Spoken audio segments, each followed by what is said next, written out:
Hey guys, thanks for stopping by. Thanks for the Scotch for Dummies. Having a great show as usual.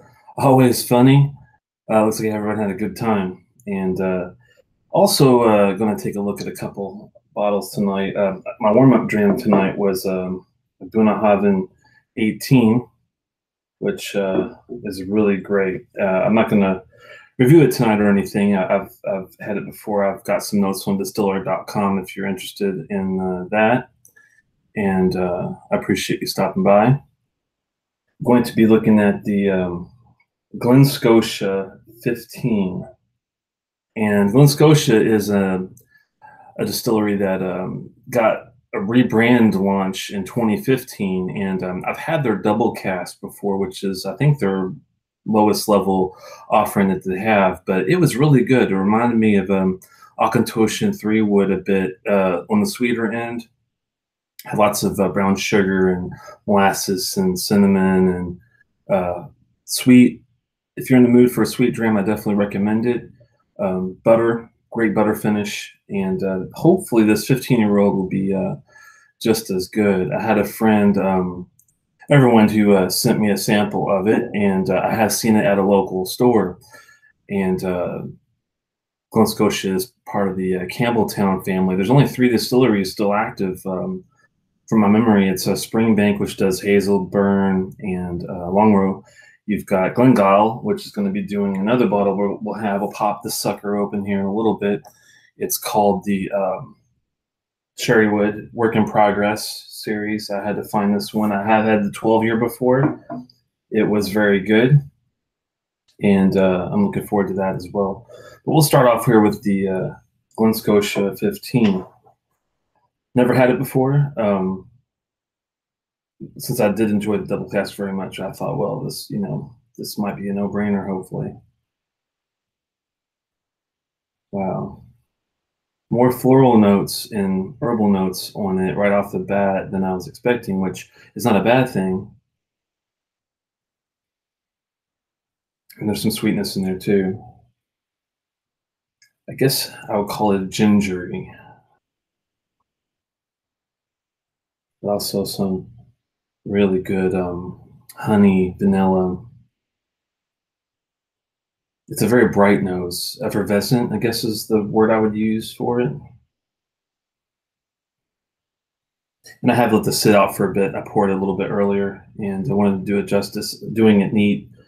This ABV is 46, so it is probably not going to need much help as far as water, but we'll put a couple drops on it to see if it brings anything out.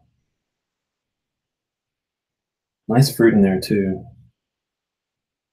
On the lighter end, sweet fruits, strawberry,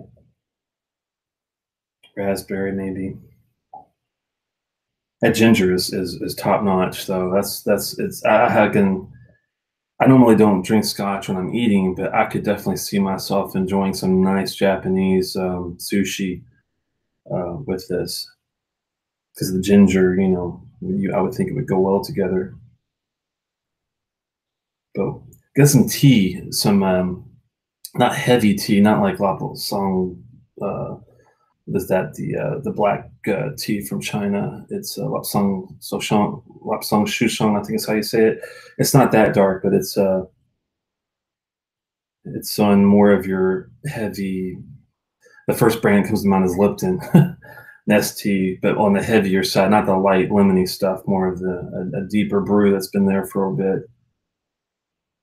Okay.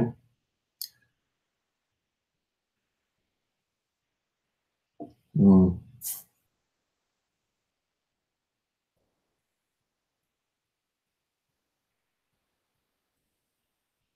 That is complex. Wow. There is a lot going on in this dram, and it's pleasant. It's just surprising how different it is than a Kilkerran 12 or Springbank 12. I know the cast strength it's only 12 you can normally get. The 13 green was a lot different too from Springbank than this. This is on its class of its own. More grape on this. Maybe some cola, like some and there's savory notes there too. Like I don't want to go as far as liver, but like more of a not pungent, but a stronger, earthier note. I'm not sure if these guys do the same type of dunnage warehouse that Springbank does in Campbelltown, but a lot of maritime notes going on. Mm. That is excellent. Thanks, guys, for stopping by. I just kind of looked at the chat for a second, see who popped in. Good to see you, Dram Dude from California. Scott, as always. Sorry, I got a little early. I just wanted to set things up and hit the start button at 11 in case they ended. And it's always good for me to have a little bit heads up time to set up a little light and the bottles and the Kilkerran, of course, and the water and the whole 9 yards. So Santa Cruz, thanks for stopping by, Tom R. and everyone. Thank you so much, everyone. I've been talking about, if you didn't catch it earlier, the Glen Scotia 15, just going through the notes, and feel free to rewind afterward what you missed. It's very good, very complex. It's funny because I thought I was going to be able to equate this to something else that it reminded me of, but it's in a class of its own.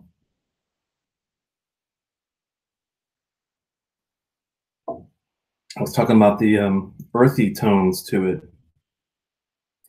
Not a Lagavulin peat, but a peatness, smoke. Not an Isla thing, where the Campbelltown has its own peat smoke.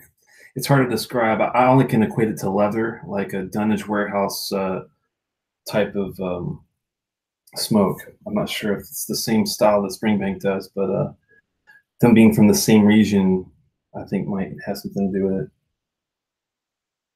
Wow. And it's got a nice finish too.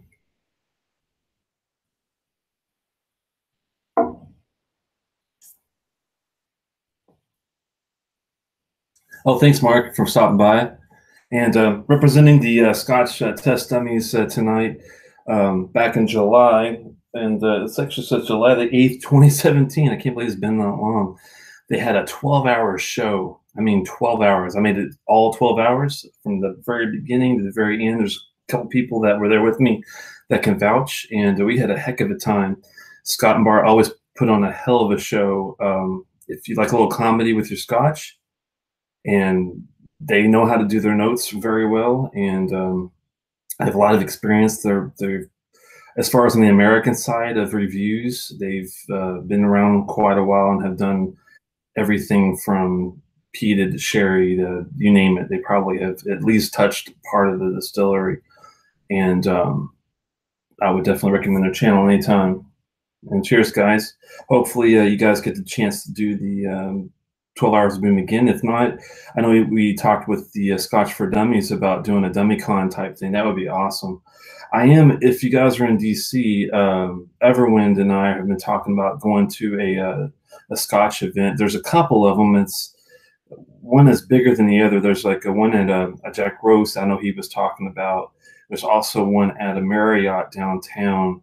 I think it's in April. A little pricier, but I'm not sure what the difference is. They don't have a release other distilleries. I know there's like a VIP offering, and they have an early bird special price, and then it goes up after, $100 after some time. But maybe we can meet up in DC or another city of you, between you guys that makes sense where everybody can meet up. That would be awesome. When I went out to visit the Scotch for Dummies out in Indianapolis, it was a great time. It was just one day, unfortunately, so it really flew by. I didn't get a chance to hang with them or anything, but maybe some other time.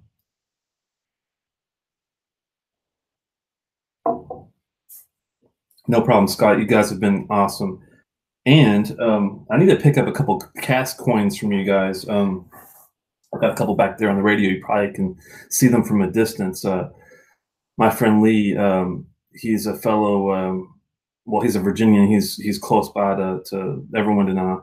He hooked me up with a nice Kilkerran, and I want to return the favor, so I might pick him up a couple of your cask coins. I don't think you guys offer the cask 1 series anymore. Maybe on eBay or something. I'm not sure if they have them up there, if you guys still sell them, but Worst case scenario, I'll give maybe a couple of them, whatever cask you guys are offering. When are you guys going to start your cask 3? I've got a 1 and 2, 245, I think is my number. I have to go look, but I'm eager to get the next one if you guys start one. So I'll have to keep more attuned to your all's channel. I haven't been following as closely because I've been trying to do this one at the same time, but I'll have to catch up with you guys and, you know, see what's going on with that. And the Scotch Fort Dummies have a nice store as well. I need to pick up a couple of their shirts. They got the Wheelhouse. I had my eye on for a while. Marzipan. Oh, lots of good ones there too. Definitely support the whiskey fabric. And I'm not selling anything. Thought about maybe printing up a couple hats or shirts just on the side with the logo my wife did for me. She just had the flu recently, and hopefully she'll feel better soon. I just got over it last week, and hopefully we'll be pressing on. We'll see. But this is great, man. Chris, thank you. I'm sorry, everyone. Thank you so much for the chance to test this Glen Scotia 15. There's more. The more I drink it, at first I noticed there was a smoke and some earthy peat to it, and it actually accelerates the more I have. It builds. That finish is really nice. I know it's going to sound crazy, but there's like some grape soda that still lingers on after I've tasted it for a while. Like those old like Pop Rocks. I mean, it's not as bubbly as those, but it's got like that grape, almost candy-like flavor at the end too. But it's got the smoke. It's got the roundness. It's got the. It's hard to explain that vegetal, earthy peat. I guess it's reminiscent maybe of a Kalila more than a Lagavulin peat. It's more smoky than peaty, though. It's hard to explain that, but I think you know where I'm getting at. Wow, I can definitely see myself getting a bottle of this. And from the local place I found it, the price was unreal for a 15-year-old whiskey. It was, I think it was, I have to look at my notes again, but it was not above $100. I don't think. I think it was closer to $80 or $90.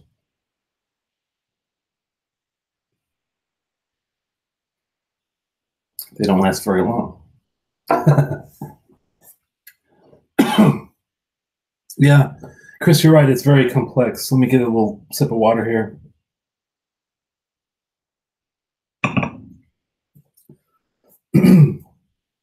It's very complex. It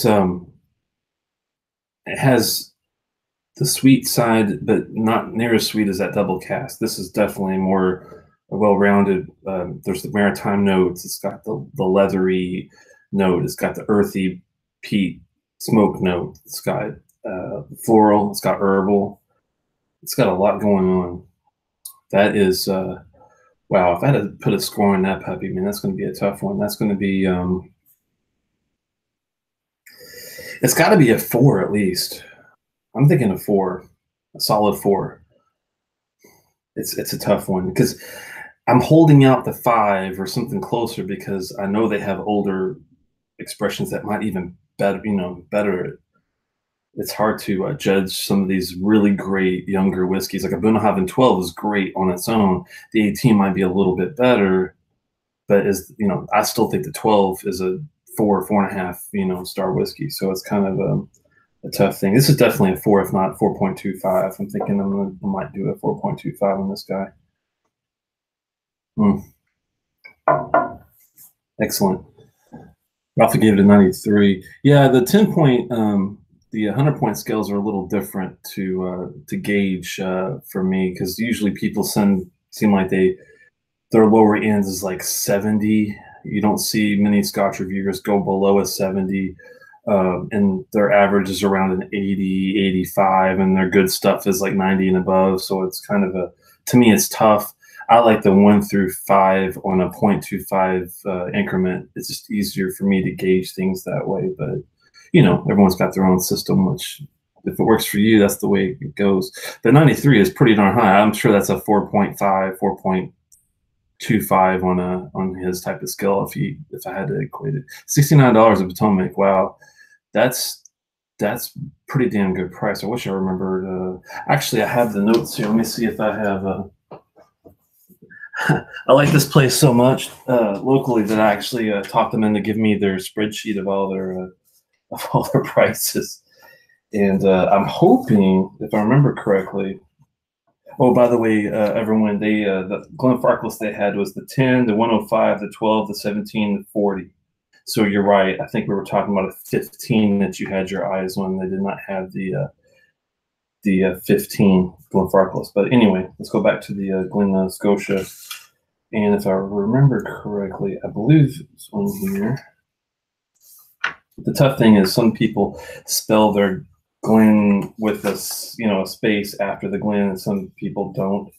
With the Glen Scotia, I think they do afterward. I don't think they actually have it on their list, which really it's not good because I'm not going to know. But I think it was around 80 at the most. It might have been lower. It might have been closer to 70. I'll have to take another look when I get there and see if that's the case. So sorry about that. I thought they had it on here. They do have a really good selection now. Put that out of the way. Anyway, let's get us a new glass. And sorry to reach in front of you guys.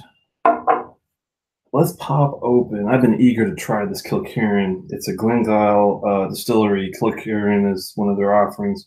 The 12 is readily available still. The place I go to that I got this one that has that. They have an 8 cask strength. I think it was 8 or 9. Excuse me, I'll have to take a look, but it's one of the two. And they have another work in progress there. So they have 4 available. The sherry wood was enticing because I love a good sherry on with some peat. Like the Lagavulin Distillers Edition is a great example to me of great, balance of the peat and the sherry together. And I'm hoping that since I love the Kilkerran 12, that this is going to be right up my alley. But we're going to find out here shortly. This is always the tricky part. I do not ever have any fingernails, so I might have to get out some scissors. Nope, got this one. Perfect. That was lucky. Well, let's hope the cork is in good shape. This is another part that always drives me crazy because the Tomatin decades that I got, the cork disintegrated on me. It's very troubling, but thankfully that's the only bottle I think that actually happened to. Go big or go home, right? I think that's a 3-finger pour.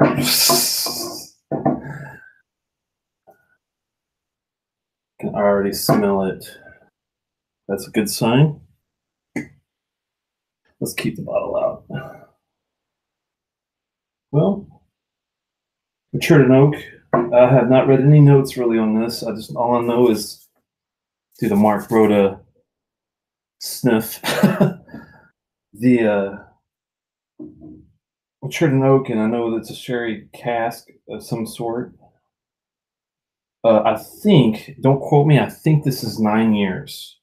I believe that it's a work in progress number 9, technically. There is another version of this sherry wood that has a lighter green, I believe, a lighter green color on the label. I have to look again, but I'm pretty sure they have another color that's a bluish color that they use, and the white is the Kilkerran 12. And I'm so eager to see what Kilkerran does with their 16 and up. I'm sure they're going to have a 14 or 16 release, 18 if we're lucky, keep going up if they don't sell out of the product. Nice legs. Slow, so that's a good sign that it's got a nice coat. Oh wow. It's sherry forward, which I like to get. And it's a nice balance with the wood, with the oak. It's like doing a dance together. It's nice, I want to say cherry already in there. I'm going to get a little water. And I'm going to get a little palate cleanser, a little chip, no flavor.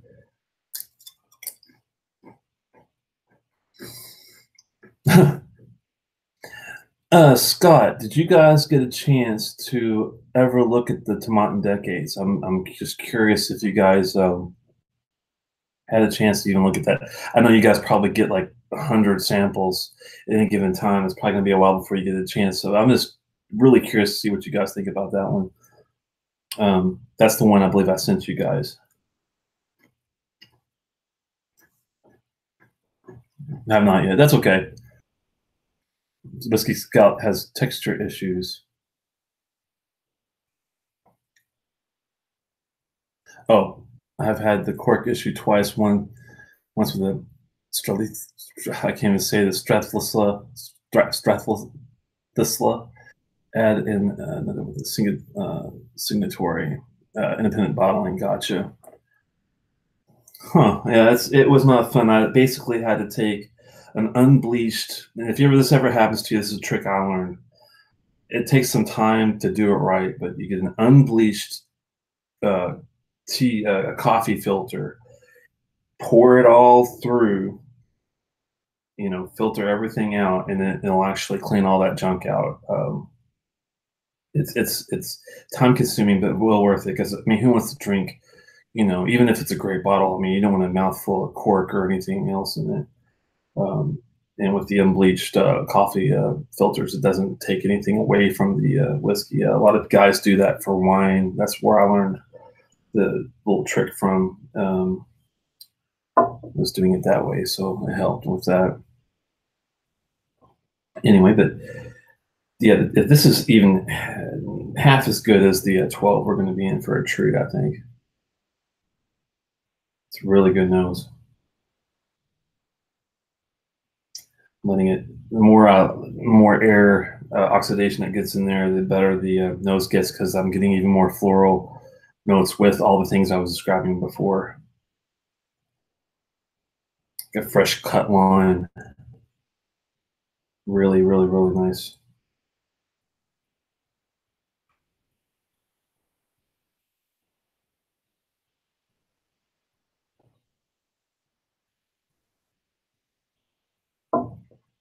Wow. That's better than I expected. The reason I say better than I expected, I mean, I already was impressed by the Kilkerran 12 already. Didn't, I knew it was going to be a good dram, but this is better because it has a better mouth coat. I like a heavy, medium to heavy oil, nice coat. I don't want it to be, motor oil, but I want it to not be too thin.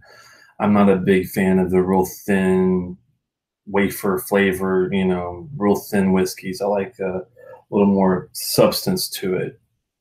And this definitely has it. I'm really surprised that this is only a 9-year. Um, it's amazing. I'm hoping they have a way to offer the 12 in a cask. I'm all for trying different casks, Marsala casks, Amontillado casks, Sauternes casks. Oh man, you name it. I would love to try it. And only with the one I didn't like was a Ribera del Duero cask, which is a red wine from Spain that I got an Octomore 7.3 with, was not good for me. But every other cask I've ever had, you name it, port, port's a great one too. Quinta Bourbon, the Springbank 19 port cask I had before, all those were excellent. And this one is in the top of its class, in the top like 2 or 3 of any cask. I'm so surprised that this is considered a work in progress, because to me it's like as good as anybody's, and more distilleries have finished products that are not as good as this, I don't think.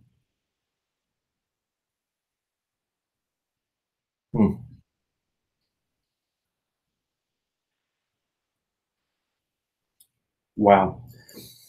Just, I hate to use the cliche smooth, but smooth cinnamon, really nice spices, lots of fruit, darker fruit too.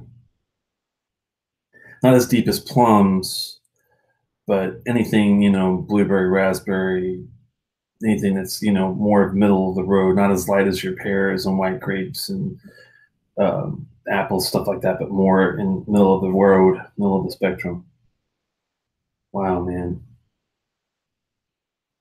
It is unbelievably good. I definitely recommend it. If you see it, pick it up. I have a feeling since this one is good, and I love the 12, that anything about Kilkerran is probably going to be something that you probably will end up enjoying, I would think. Let me look at the comments. We got a couple of the comments here. Oh, Tomar's like, I don't know, on Amazon, there's a cork retriever, not expensive, that helps you fish out a cork out of the bottle. Huh. I'll take a look at that, because that coffee filter technique, even as effective as it was, it did take a long time, so that might not be a bad deal to try. I appreciate the heads up on that. I'm going back to see what Chris was saying. Everyone, it was the second highest rating ever. Wow. I had the 15 last summer. Glen Farkless special order from, yeah. That's the one that I thought that they had. I think I saw the 17 at a very reasonable price, and I was going to give you a heads up on that. But it's too bad I didn't have the 15, but I guess that, like you said, that's a special order. I think Scott has had the Kilkerran 12, because I think when I mentioned it before, he was excited about the fact that I was able to review it too, but don't quote me on that. But I'm pretty sure that Scott has had it. Tamar says, my Bowmore 30 cork broke off and fell in the bottle. Oh man, that is a killer. I mean, it's bad enough when you get something that you like, even if it's just 12 or an 18 or whatever. But you get up into the 25s and 30s, and we're talking 500 plus, sometimes 1,000, depending on who the distillery is. Man, if I dropped a cork in something like a Lagavulin 25 or a Lafroig 27 or 32, man, I think I would cry like a baby. Never touched them, never tasted them, but if I ever got the chance to, and then something like that happened, man, I think I would just, I don't know, I would just, I guess I'd look up Tamar's special cork retrieval and pray that it worked. Hate watching, only 2 thumbs up. More. Thanks a lot, Tamar. Yeah, it's okay. I'm a late shifter. A lot of people I know do, I think, well earlier in the day, and I'm just doing this for fun. You know, it's fun just to, you know, kick back and have a dram with my friends. It's what I'd be doing, you know, if I wasn't doing it on the camera anyway. If I knew more people that were in the area. Everyone's asking to Kilkerran. I don't know. It's a Campbelltown. Yeah. Everyone, this is Glengyle Distillery. The only 3 are Glengyle, Glen Scotia, which you are familiar with, and Springbank. Springbank also has Hazelburn and Longrow as their offerings, but those are the 3 left. Used to be, I think it was upwards of 20-something distilleries back in the day in Campbelltown, but a lot of them did not survive. I think the market just has the ups and downs so much that, you know, 5 to 10 years, Scotch is like the bee's knees. Everyone wants it, and then 5 or 10 years, it'll be something completely different.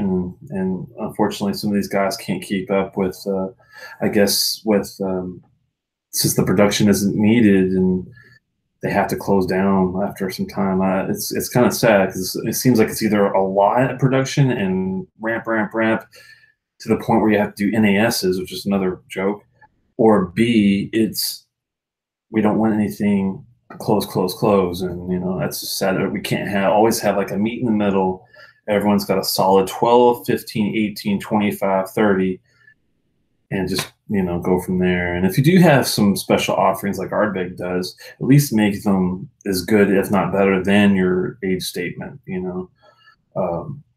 I mean, I've never got to try the 17 or the 23 or the old 21, because they're just, the prices are so darn high. But at least some of their NAS offerings are better than the 10 by far. I mean, if you gave me the Dark Cove or Kelpie or the Ardbog or any of their NAS stuff and gave me the 10, yeah, I mean, the 10 is a solid dram on its own, but for $30, $40 more, if I can get a Corey Vrecken or a Gugadal, you know, I'm going to go for that. That's just the way it is for me. But this is a Campbelltown night. Yes, everyone, this definitely is, my friend. Island Campbelltown is where I like to hang the most. Those are my 2 favorite regions, pretty much. I mean, I have had some nice other regions. I mean, Glendronach is a good distillery. I've only had their 12, 18, and 21, but they've been good. Ben Riach is another good one.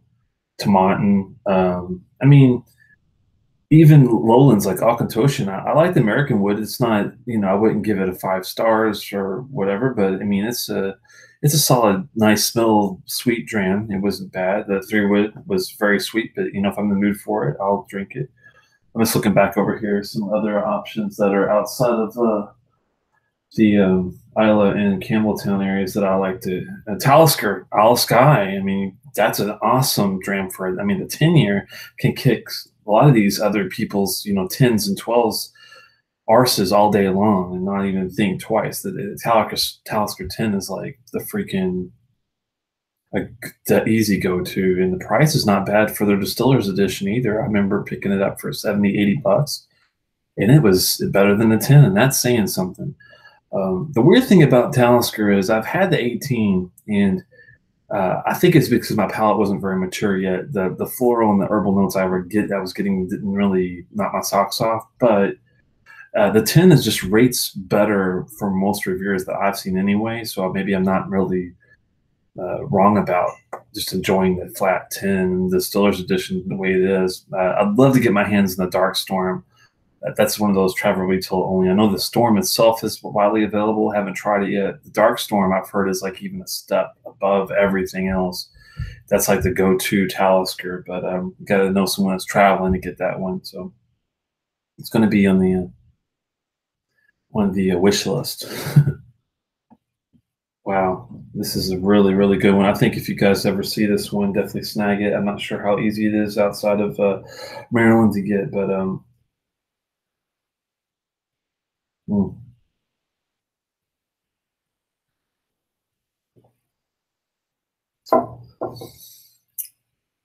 The oxidation helps this one.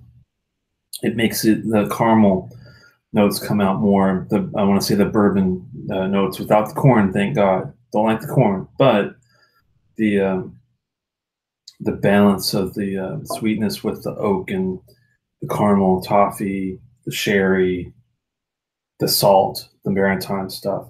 It all comes together. Wow. The finish is good too.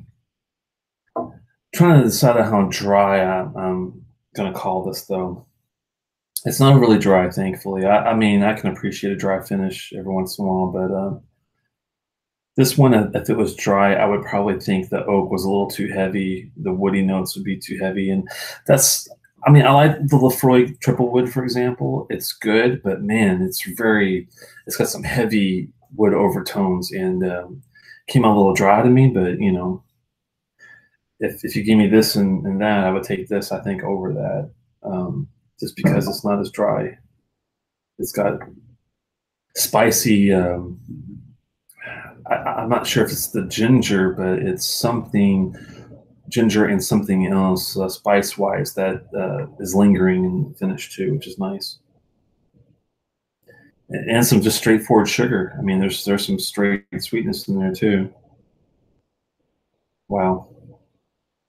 Have to say Kilkerran, man, if this is the way it's going to be for 2 bottles, I cannot wait to try some of the other works in progress I can get my hands on and what you guys come out with in the future. Likewise with Glen Scotia. Campbelltown is even with just 3 distilleries, they're putting out some high quality whiskey.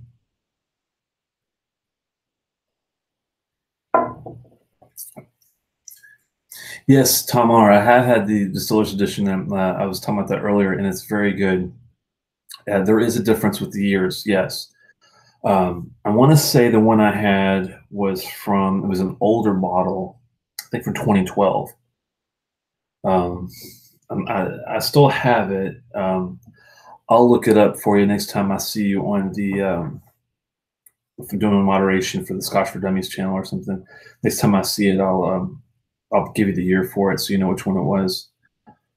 And that's the problem with some of these things, even with the standards. I mean, you get a bottle of Ardbeg Uigeadail and from 2016, and then you get one from 2008. completely different dram, um, as far as, you know, a lot of the strengths and weaknesses of the smoke or the peat or the other notes, the sherry and things you get in there. So, hey, Swami, thanks for stopping by. No problem. I'm always late too. Well, not really, but you know, just I'm just glad you popped in. Just a show of support is much appreciated anytime, my friend. Just enjoying some Kilkerran works in progress. Sherrywood, I think it's a 9, and a Bunnahabhain an 18, and the Glen Scotia 15 sample that was really good as well.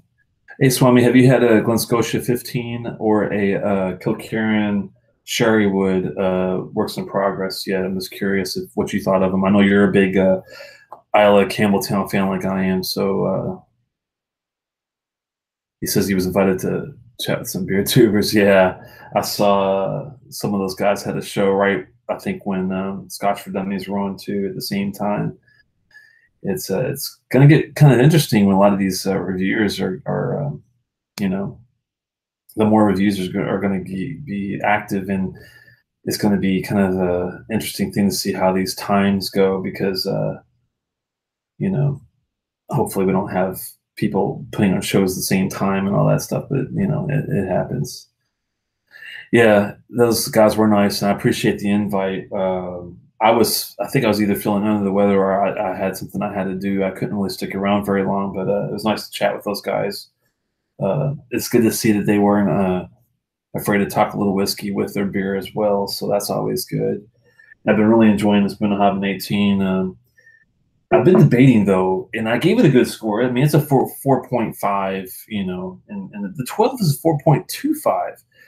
And the cost difference is, I think the 12 you can get like 60-ish. This guy is pricey. We're talking 120, 130, somewhere around there. Is it worth a price difference? I mean, if you really enjoy the 12 as much as I do, it's a tough one. I mean, I do like the notes, the mushroom gravy. I know it sounds crazy, but I get mushroom gravy out of this guy. Darker, spicier, heavier notes, and there's a difference, but is it worth it? That's the tough thing. But wow, man, I'm just really enjoying this Kilkerran as well at the same time. I haven't had the 25 yet on the Bunnahabhain. That's really a big pricey one. And if you're like, it's just okay, then I'm not going to be saving up for that one, I guess, at this point. Unfortunately, that's a lot of these older whiskeys. They just lose their peat in their smoke if you're like an Isla guy or a Campbelltown guy anyway. So, yes, some of the other qualities will come to the forefront, but like on a Kalila or a Lefroy, for the 30, I mean, if you're losing all what you really like about the brand, are you really gonna feel like shelling out that kind of money for, you know? So I guess the experience alone is maybe almost worth it, but the higher it gets, the tougher it is. Swami, this is the Sherrywood works in progress. I believe this is a 9-year. It's in a darker green label. There is an older one of this. I think it was number 4, and that was a lighter green. There is another type of cast they do in the Works in Progress series that's a bluish color. I think there's like a light and a dark blue version. I have to look it up to give you some more details, but you know where to look to get that. Frisky Sauce says you never had a Bunnahabhain, but love saying that word. Yeah, the tricky thing about Scottish Gaelic is you got to remember that the B is a soft V, so it's Bunnahabhain. Whenever you see like the Salancha Va, MHs are also soft Vs, so you have to remember some of their really crazy letter combinations make these really strange sounds. One time I was talking about a bottle, I think it was Othrosk, and it was Auch Roisk, but the CH for somehow is pronounced with a TH. It's very confusing to me. I just do it by memorization, really.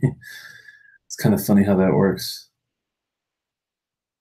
Well, Swami, actually, that's true on. I wouldn't, like, if I'm grading the Bunnahabhain, for example, for the higher years, I wouldn't look at the peat. There is slight peat. This has got 1 to 2 parts per million, by the way, if you're going to be technical. But no, if I'm looking at a 25 or a 30 year versus the 1812, I'm not going to worry about the peat. It's more of I'm only referring to the year price differences, like for your Lagavulin 25, your Laphroaig 32s.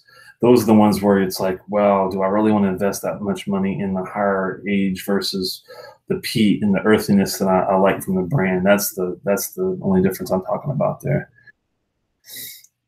Tomar says he has a coworker who's never says the names right. He loves Laphroaig, Laphroaig, facepalm. That's a good one. Yeah. It took me a while to figure out.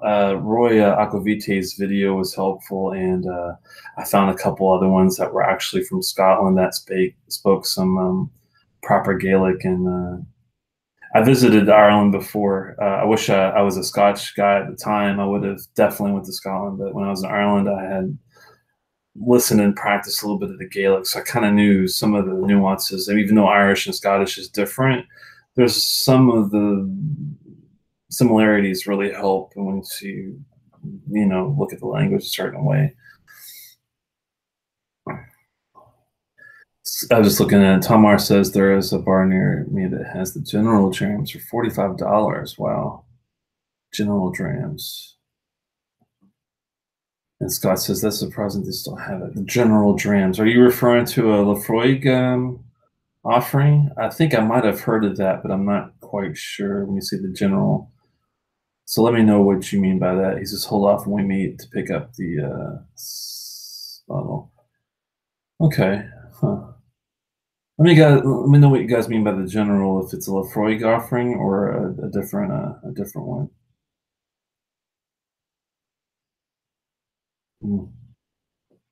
Compass box, yeah. I recently had a couple compass boxes that I was into, and one was okay. The No Name is outstanding. I would definitely recommend that for anybody that's looking for a peated Scotch. Pricey, but it's got Ardbeg, Kalila, Clynelish, and a very small mix of like Dewaney and some other. I forgot the other distillery that's involved with it. And we're talking like 0.5 to 1%, but the major aspect is your Ardbeg, your Kalila, and like a little bit of Clynelish to give it that heavy mouth coat. Clynelish, I should say. I have a bad habit of saying Clynelish when it's Clynelish. I'm trying to work on that. But another one that was interesting was the double single. I recently typed a review on that. It was good, but it was definitely more of your brighter tones, just straightforward peat. Didn't have any dark arts to it, no spice, no sherry, no other things going on.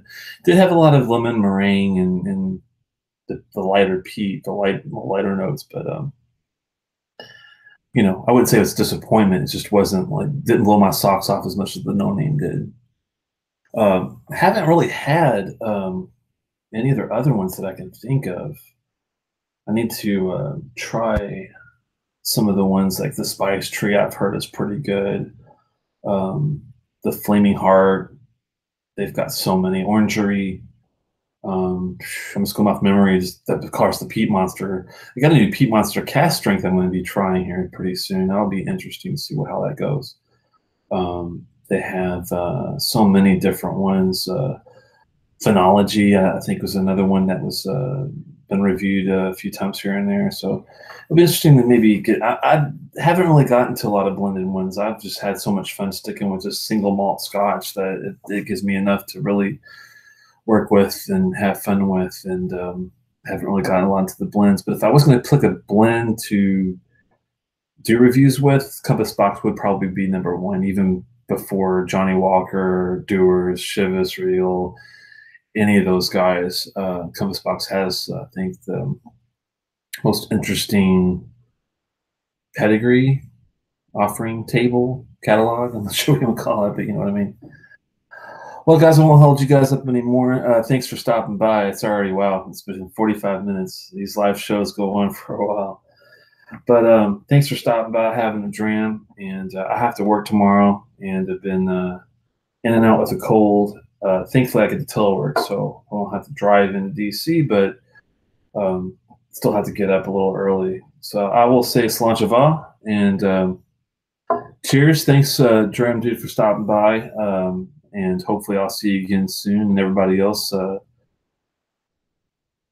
Scotch for Dummies. Is that the real Scotch for Dummies? I haven't seen that name typed that way before. I'll have to take a look at that.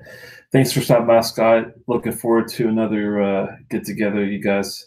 Fair winds, everyone, and thanks.